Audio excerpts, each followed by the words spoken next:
Allegiance. I I pledge allegiance to the flag of the United States of America and to the republic for which it stands, one nation, under God, indivisible, with liberty and justice for all. Welcome, everybody. First item on the agenda is the approval of the minutes from November the 14th. Are there any questions, corrections, comments on those minutes? No? All right, we'll approve those as submitted. Next item, report to town manager, Mr. Warner. Thank you, Mayor Black. Just another reminder that citizens currently receiving curbside solid waste services who are interested in opting out for the 6-month period beginning in January need to notify the utility billing department by December 1st. Also, as a reminder, the fee for curbside pickup is for all services, including leaf pickup. So if you don't pay the fee, you don't receive all of the services. Also, customers who opt out are not eligible to come back in for a period of 6 months. Just wanted to cover that as a reminder in case there's any questions. Also wanted to announce there are several events connected with the holiday season, which are both underway and upcoming. The Bedford Welcome Center is currently hosting its 15th annual Festival of Trees event, which runs through January 5th. The National D-Day Memorial is hosting its Flames of Memory event on Friday, December 1st from 5 o'clock to 9 o'clock. Admission is free. The annual light display at the former Elks Home will commence on Friday evening as well. There are several events on Saturday, December 2nd, beginning with the Bedford Area Family YMCA's 44th Annual Peaks of Honor Christmas Classic 5K Run. That'll take place on the Loop beginning at 8:30 a.m. At 11 o'clock a.m., the annual Christmas Parade, sponsored by the Central Virginia Business Coalition, will take place, and I understand staging will occur about an hour prior to that. The community Christmas tree lighting event will take place at Centertown Plaza beginning at 3 p.m. with the tree lights scheduled to be turned on at 6 p.m. So we look forward to hosting a lot of folks for our holiday events, which are something our community is fairly renowned for. I do have several revisions to the agenda when we come to that point. The good news is they are deletions, not additions. And that concludes my report. Happy to respond to any questions you have. Any questions for Mr. Warner? All right. Appearances before council. Anybody signed up? Anybody wish to speak? Okay. Council comments. Mr. Carson, we'll start with you this evening. I don't have any. All right. Nothing. Only I have a question from Mr. Lockerbie. Can you give us like a little update on the chamber line? It's good news. It'll be a little update. The plat is put to record. Yep. Mr. Hubbard and Whitney Jennings in my office continue to correspond. That's really all I have to update. Thank you, sir. I've drafted all the documents and waiting to get a settlement statement and settlement date. Okay, I appreciate it. Thank you. But Thank you I'm for all not letting it drop. It's just, I can't make the other side show up. Very good. I don't have anything, sorry. I did attend the Central Virginia Planning District meeting. They brought up one subject of us adding the towns to give a higher rate of support to $1,027 is what they'd like us to contribute. I said, I'll bring it to our group and What are we paying now? Bart, It's proportional. Are we paying anything? Our annual dues are like maybe $5,000 a year, something thereabouts. Okay. Well, we can talk about that in the next budget. Yeah, we'll put it in the next budget. We'll take it out of council. That is, I've got to find more information about a letter of support to, I think they're asking the state to give them a larger amount than they currently get, going from $89,000 to $150,000 a year. But we'll see what, I'll get more information about that. Okay. First, I want to welcome everybody to the meeting. You know, over the weekend I did get an early Christmas present. Michigan beat Ohio State, so it's 3 years in a row, which I'm very pleased about. One thing I will say to the newly elected members of council is this: once you get on, you're either going to enjoy campaigning more, or you're going to end up saying, hey, I enjoyed serving more. Me, I would say the serving is the part I enjoyed the most. I can't answer the question for either of the newly elected ones, but you'll figure it out, and I trust you'll do a good job. And that's all I have to say for right now. I did mention last meeting, and I just wanted to let everybody know, we were trying to work out a program for the cross-country team after the Christmas parade. That hasn't worked out. We're still working with them on trying to schedule something. It probably wouldn't be a parade at that point. It would just be more of an event here at Town Hall, more than likely. But that's not going to happen this Saturday after the Christmas parade. So I just wanted to let everybody know that, and we're still working on that. One question I forgot to ask. Do we have any idea of whether or not we're going to get a tour of Mr. McCormick's? Sure, I can speak to that.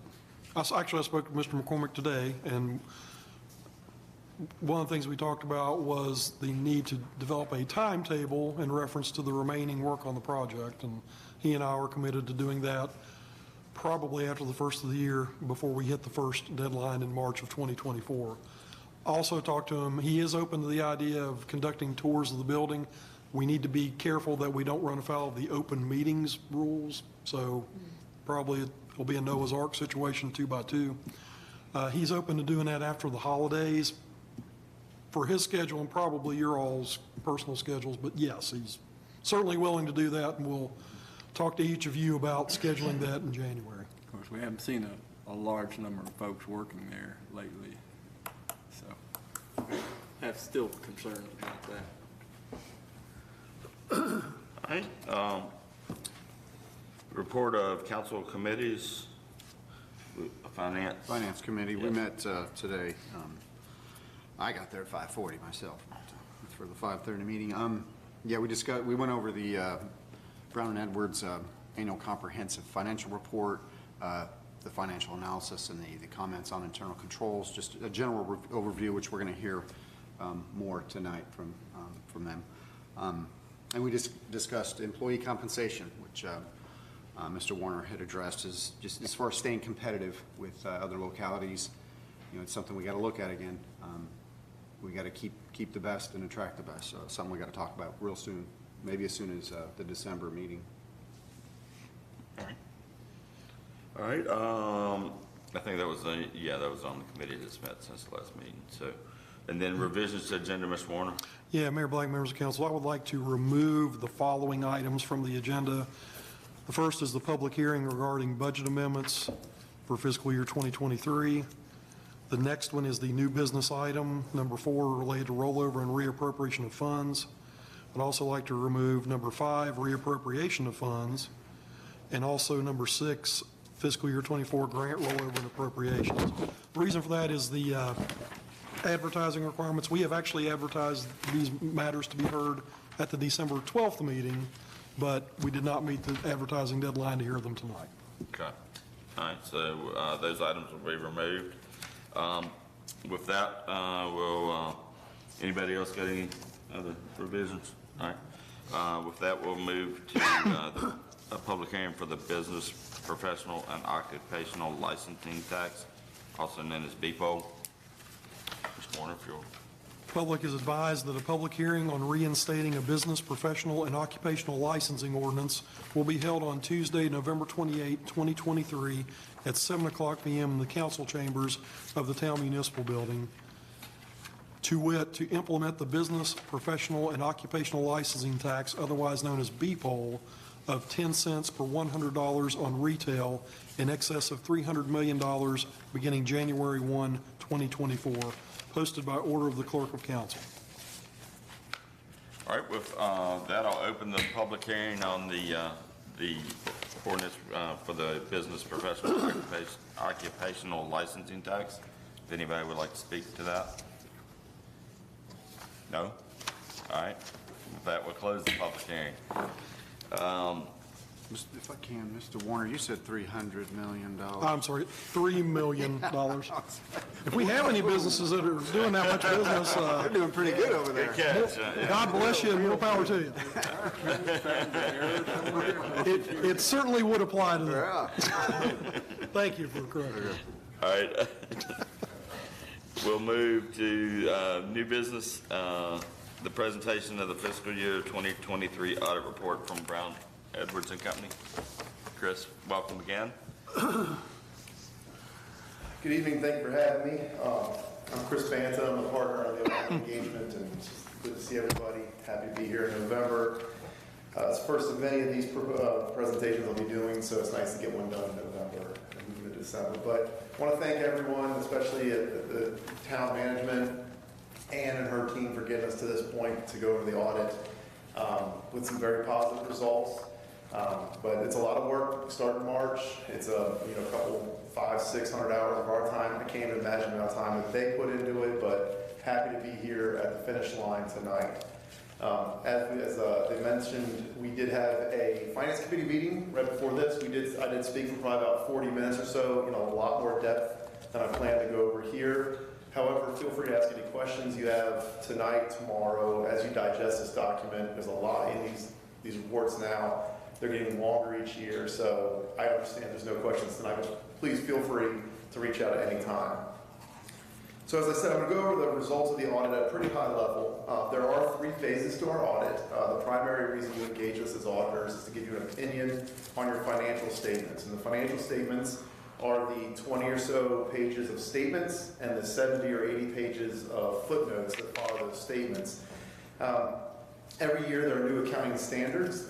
It keeps getting more and more complicated.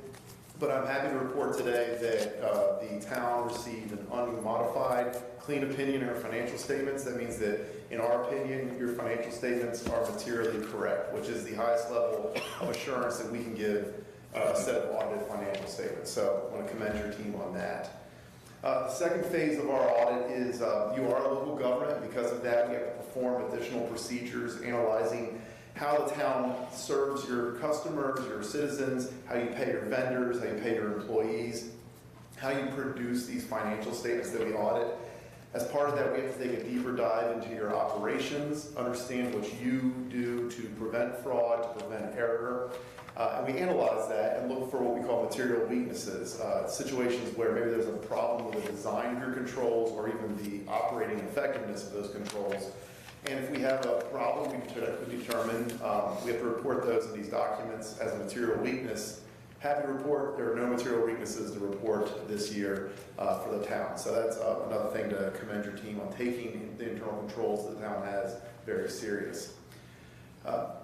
As you know, a number of years ago, 2 or 3 years ago, you received a significant amount of COVID money, and it's about $3 million is currently unspent to date. However, you did spend a significant amount in the current year. Because you spent that money, some of it revenue replacements, some of it passed through to the water authority. Because you reached a certain threshold, we had to do an additional audit this year that we did last year, but looking back at the 10 years prior, we probably did not do these audits. It's a focused audit on how you spent that federal funding. It's called a federal single audit.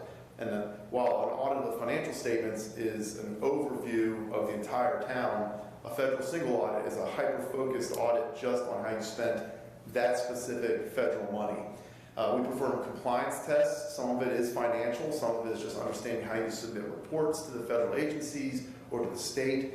And then some of it is just your calculation of revenue replacement, things of that nature.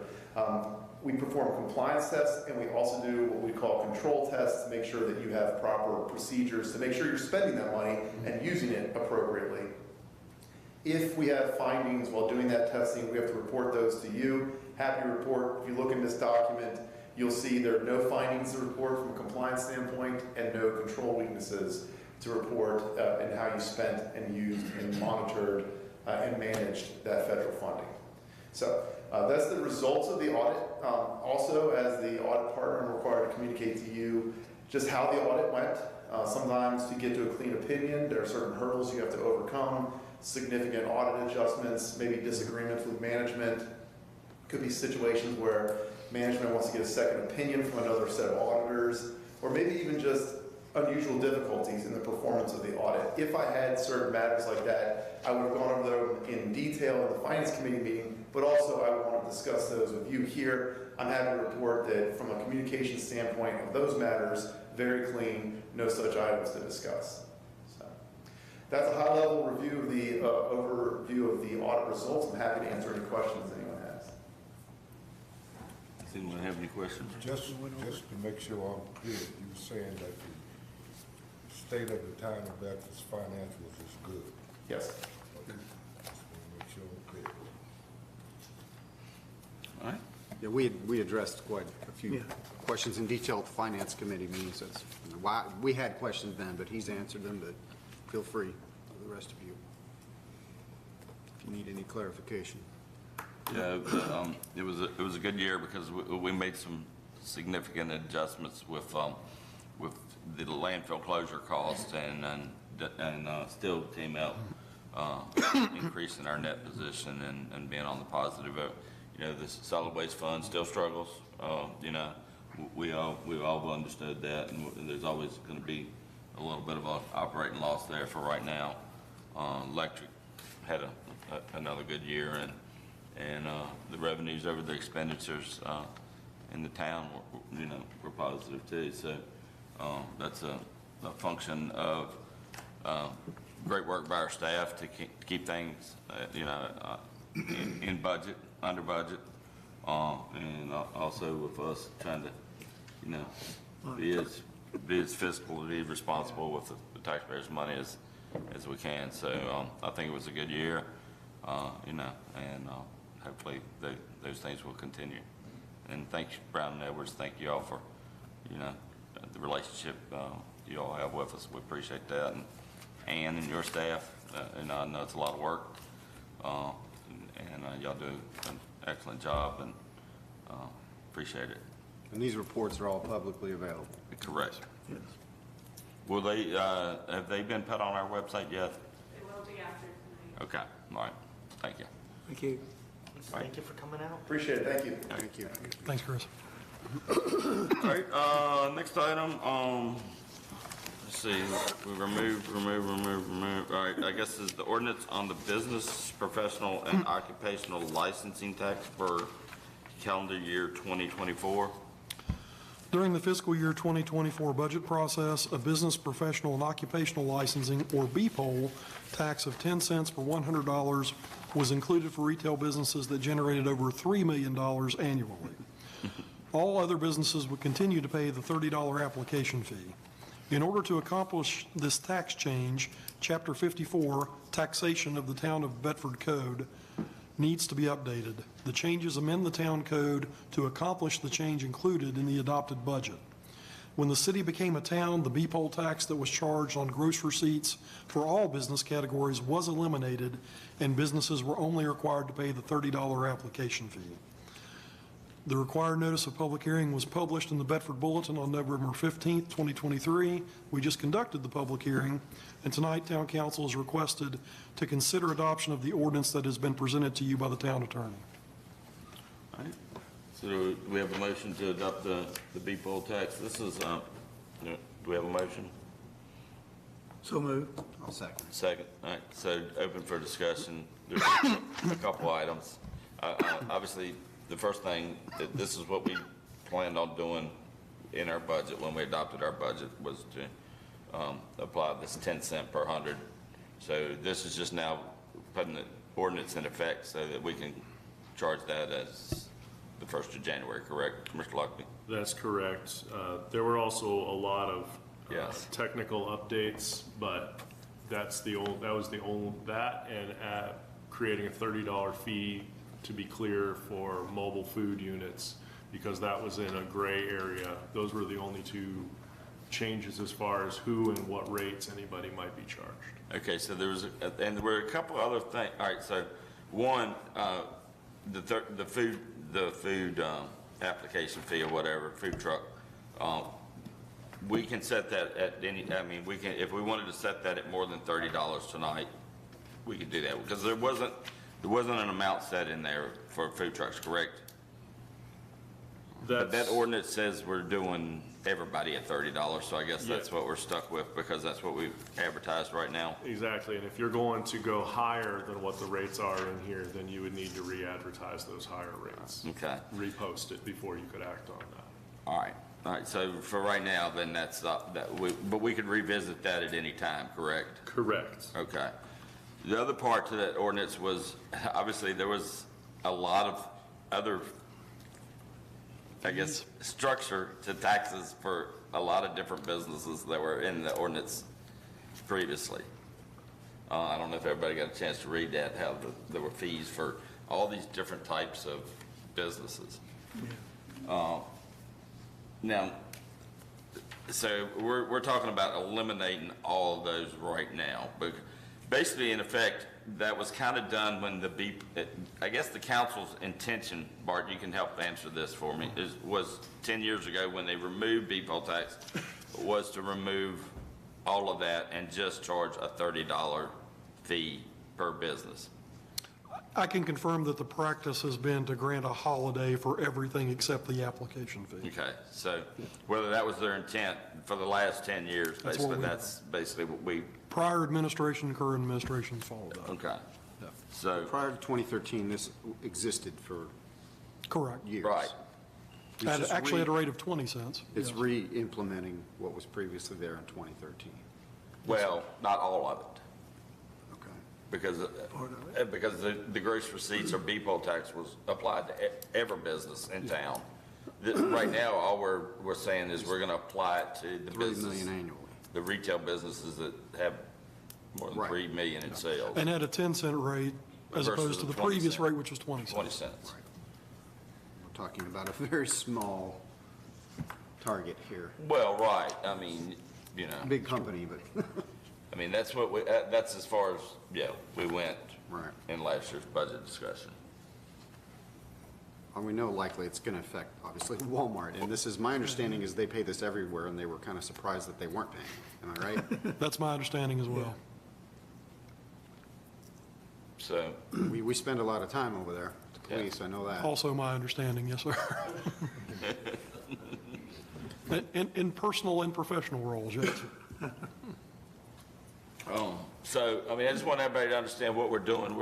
So basically, that whole list of things, fees, we're eliminating those right now. Is that correct? If we say $30 per business in the ordinance. Wouldn't that need to be done separately? A Well, removal? so are you talking about, Like the massage parlor, $1,000 a year tax. You know, that list of, the fees. so what, well, it's, Let me find it where. Yeah, I mean, this is, we're only voting on what's in front of us. I know, but we're For changing, For informational purposes, I will tell you, we have not been collecting those fees. right, we have not been collecting those. okay. This is section 54-413, right? Correct, that's where I'm talking about. So are what we doing, Say it again, 54 what? 413, page 25. Page 25. The tax rates that had all these different things, peddlers, carnivals, I mean, some of I those, think we would need to vote separately to eliminate that, wouldn't we? Just as a cleanup measure? Well, you But if we- guys could move, there would be a motion to amend the motion that's currently on the floor to adopt it as presented, right? we're adopting it as presented, which is to do That's the current motion. two things, basically, to codify that we're just charging the $30 application fee, which has been our practice, correct? That is correct, yes. So we're codifying that, and we're codifying the I think the motion for you is to accept the ordinance as presented. right, that's what but that's what the I motion is think right what I'm now. getting at though, Mike, is we would then have dead language in the code again with these, it's in here. We would actually need to remove that separately. Right, yeah, I mean, but most of these are not rates, they're just different flat application fees depending on what industry you're in. They're not, the only one that's calculated by gross receipts is I believe the only one that's calculated by gross receipts is, Direct seller. which one? Direct seller has a gross receipt. Direct seller, which, I can't even remember what that is. Direct seller. There is a gross receipts on that, and there would be a gross receipts on retailers with gross receipts in excess of 3 million, but everything else, it's just a different size, flat annual fee. So, construction contractors, $30, retailers, $30 unless it's over 3 million.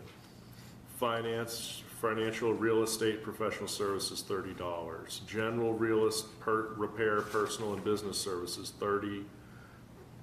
Retail peddlers who sell only ice cream, $50 for each vehicle. I have no idea where that came from, but that was what was in the code when I got it. So that's going back to 30. Would you want, so you would have to want to make that take change. that to 30? Well, I don't know.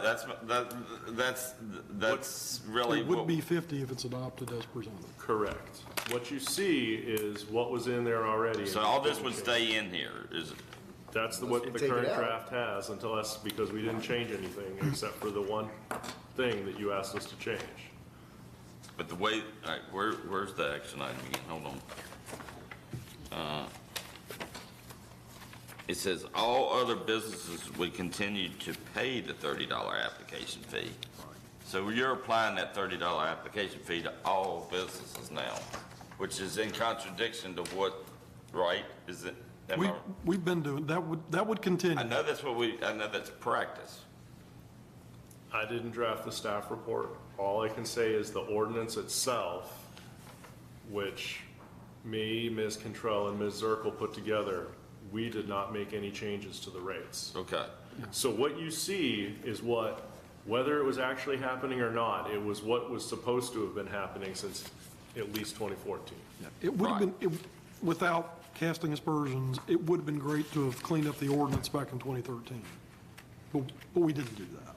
But since we haven't advertised about changing all these different other rates, should we just modify that motion to just do the the gross receipts tax piece?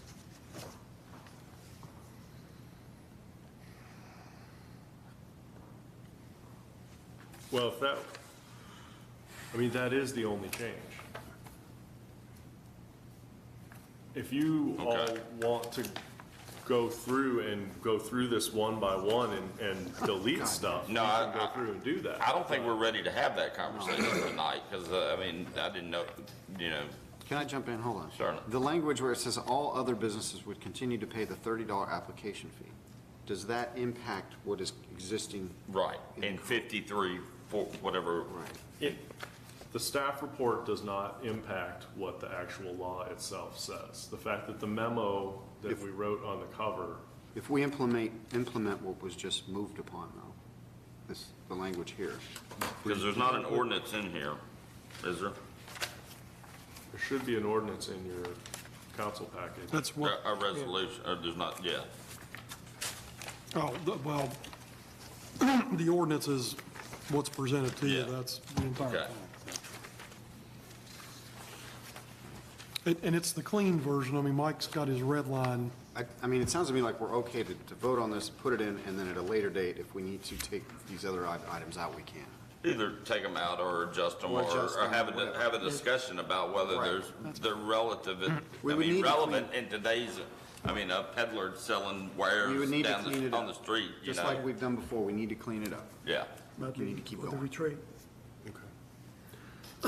So what you would be saying is adopt it as presented, however, with the caveat that we're going to continue enforcing it the way that we have, with the exception of that 10 cents per 100 for retailers in excess of 3 million, and that we will revisit the provisions of 54-413 at our earliest convenience. Right, I think that's, I think that's. Is that a good what I would- statement of what you does that meant? make I sense? think that accurately summarizes what we're doing here, that's me. Okay. Yeah, I know. I mean, we'll take another look at it, probably, a retreat or something. Yeah, we start Not figuring bad. out how we're fixing the hole. And and doing things. So we the wanna way do. it's presented, the motion, do we need to amend it, or are we good with a consensus understanding of what we're going to be doing in the future? Let's ask Ms. Peters, do you have that down? Did you understand what we just did? Have it down as the vehicle ordinance will be adopted as presented. The list of tax rates in 54-413 will be revisited in the near future. That's what we're talking about now, but that wasn't, was that the motion? Who made the motion? That is. What was, It was just as written. As presented. That was the As motion presented. as As presented. presented. I think we're okay to do it.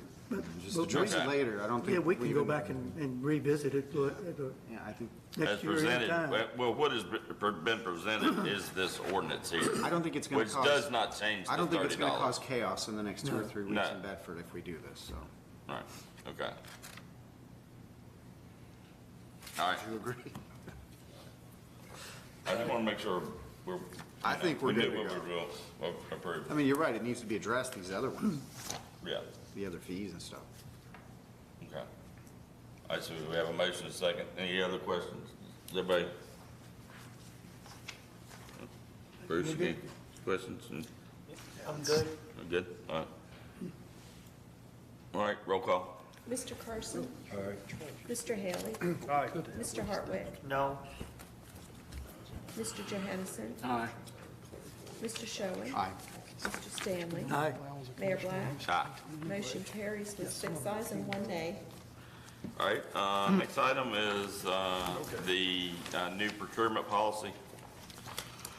The Commonwealth of Virginia requires all public bodies, including the town, to acquire goods and services and dispose of goods in accordance with rules ensuring fair competition for public contracts, predominantly set out in the Virginia Public Procurement Act, Title 2.2, Chapter 43, Code of Virginia 1950 as amended, hereinafter referred to as the Act. The provisions of the Act are regularly amended. Localities, including the town, typically adopt policies to implement small purchase policies and other optional provisions of the Act. Presently, the town has 3 different procurement policies in place that cover some or all of the policies and procedures of the Act. These policies are mutually inconsistent and are not fully consistent with the provisions of the Act. In reviewing these procedures, town staff has also identified inefficiencies and difficulties that result from provisions of the existing policies that are not easily compatible with the needs of certain specialized departments, namely the Electric Department and the Department of Public Works. Accordingly, town staff, working with the town attorney, has developed the attached purchasing manual to set out the primary purchasing policies of the town in a manner that town staff and town suppliers can easily access and that can easily be updated as state law changes.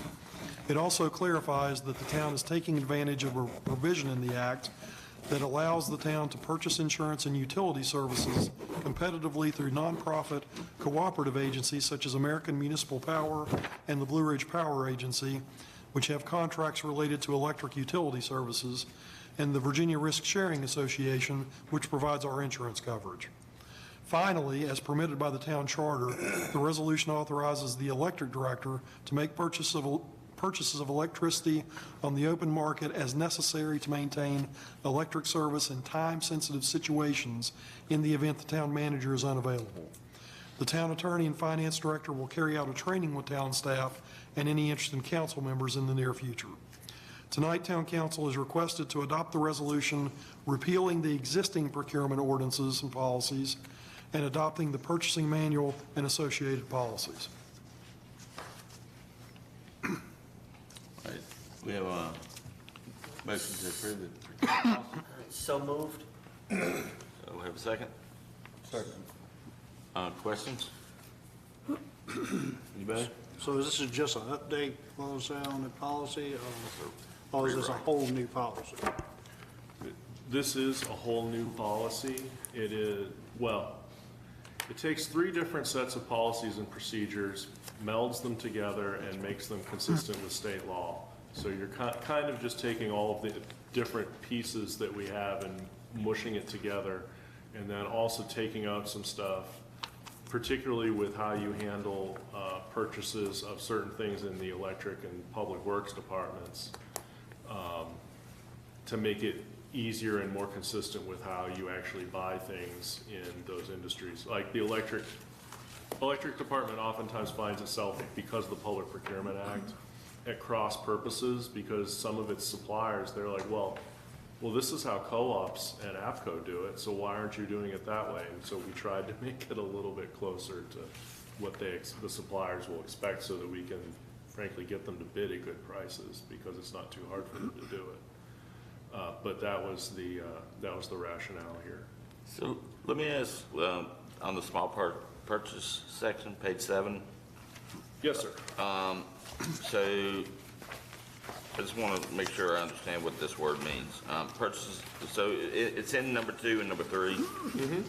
These purchases of this type, at least 3 quotations from valid sources must be solicited. Does that mean you must receive 3 quote? I mean, you're asking for 3, but do you have to have 3? We have to document if they're not responsive. Correct. So you don't have to go to the 4th person and try to get a third quote, is what you're saying? You don't have to get actual quotes from them. You do, however, have to ask in good faith 3 people who you believe are suppliers of that thing that you're looking for. So that's up to $100,000. You don't have to have, you can only get 1 quote, basically, is what you're saying. If you've solicited quotes from 3 different people, if 1 is all you get, then yes. Actually, that's up to 50. Anything up to 100 does require documented solicitations in writing, but. Well, it must be solicited. Right. That doesn't mean they have to respond. That's what, you know.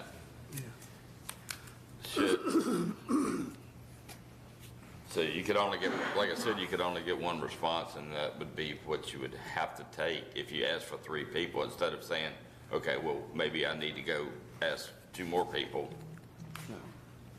to get So a competitive, at least something to look at. I mean, for 10,000, you know, under maybe, I mean, that's no problem, you know. I mean, what if you send out, like for the 10 to 50,000, you send out solicit 2 quotes. If you don't get either one of them to respond, what do you do? Rebid it. Or then you keep looking for more. Until you If get, nobody until you responds, Till we get a get qualified, one yeah. price. Where in the past, we had to actually get 2 quotes, didn't we? Not just solicit them. Yeah, and that's been a bit of a problem for us in identifying qualified bidders. Yeah, I mean, I know it has been, but So when you start getting up to 100,000, I mean, you'd almost like, me personally, I'd like to see at least 2. If you want to make the change that, because again, this is just, from my legal perspective, you can totally change that. Say, you must have at least 2 quotes unless, let's say, you get a waiver directly from the town manager. And where it's difficult is, I mean, I agree, in the electric, it's tough, because you may not, I mean, there might be just one, you may be just trying to get 1 transformer, and right now, there's only 1 place you can get them from, so you're only gonna get 1, you know, you may solicit and only get 1 quote, but this only applies to goods and services. This does not apply to construction, capital projects. Are you, Tim, are you looking at, we need to change this thing, or? Well, I don't know. I'm just bringing it to everybody's Because this has attention. been worked through for a while, I have to assume. We would request that you would adopt it as presented. I'll tell you, as a matter of practice, if we don't get solicited bids, we're not going to proceed. And of course, I report to you all on a weekly basis on these matters anyway, so. It doesn't cover construction. The Okay. short answer is that it doesn't cover construction. This And does not anything over cover- $100,000 is going to have to go Full procurement. through yeah. procurement. Well, correct, and any construction except for road work that's under 20,000 needs to go through procurement. Which could be either competitive sealed bids or competitive negotiations. It depends on the situation, but yeah, basically, yeah. I mean, the question is, I mean, it sounds like they need to have up to $100,000 I think so. I in mean, ability with just one quote. I mean, as and if long as that's- Mr. Lockerbie's good with it, I have to defer to them somewhat on this. I'm not in the day-to-day grind on this, so I gotta give them as much flexibility as they need within, stay within ethical bounds and make sure we do this right. It's all transparent, and I'm good with it. But if you think, I mean, it seems to me this would require a full review of everything here to go through and have another special, No, I a mean, meeting over it and,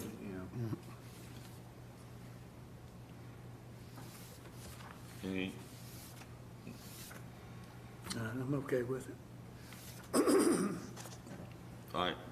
I mean, it can be tweaked at later times, right? I'm the guy who's on the hook, and I'm going to tell you if we do anything, if we don't get qualified bids, we just don't do the project and we figure out Right. something else. One of the benefits to this being a policies and procedures manual rather than an ordinance is that when you want to make a change, Yeah. somebody stands up in a meeting and says, we need to make We a can change do to it this," internally. And you do. Right. So everything in, so you're gonna have in writing where you send it to at least 2 or 3 people, depending on what level you're in. Yep. That's fine. I just don't want it to look, Yeah. because we're not requiring you to get more than one quote. I want to make sure it doesn't look like we're just, not that anybody would ever do this, but, that we're playing favorites by just sending out that one quote to somebody and getting their price, and that's all we got. No, we have to document other, Yeah, and I see that it's in writing that you have to do that. So if anybody ever questioned that, you can say, well, I sent this quote, I solicited these 2 other people, Yeah. and they didn't respond. I needed a bunk of 2-bys. I sent it to Needhawk, I sent it to Lowe's, I sent it to Home Depot. Home Depot said that they didn't want to bid. Needhawk said that they didn't have any this week, so we bought it from Lowe's. Right. I mean, that's how that would play out. All right. You convinced me. Are you sure? I mean, if problems arise, it can be tweaked. I mean, I know it's electric that makes it difficult to get materials. yeah. Another example I'll tell you is the feasibility study for expanding generation at Snowden. The company that's doing our Mercury licensing, which has intimate knowledge of that operation, was the only respondent we had to a bid, and of course, it made perfect sense to authorize that. Right. This would address that situation. Okay. And if we had somebody else who can do it, we'll certainly talk to them, but. I'm okay with going ahead. All right. Roll call. Mr. Haley? Aye. Mr. Hartwick? Aye. Mr. Johansson? Mr. Shelley? Aye. Mr. Stanley? Aye. Mr. Carson? Mayor Black? Aye. Motion carries with 7 ayes. Anything else? Nope. That's it. We're adjourned.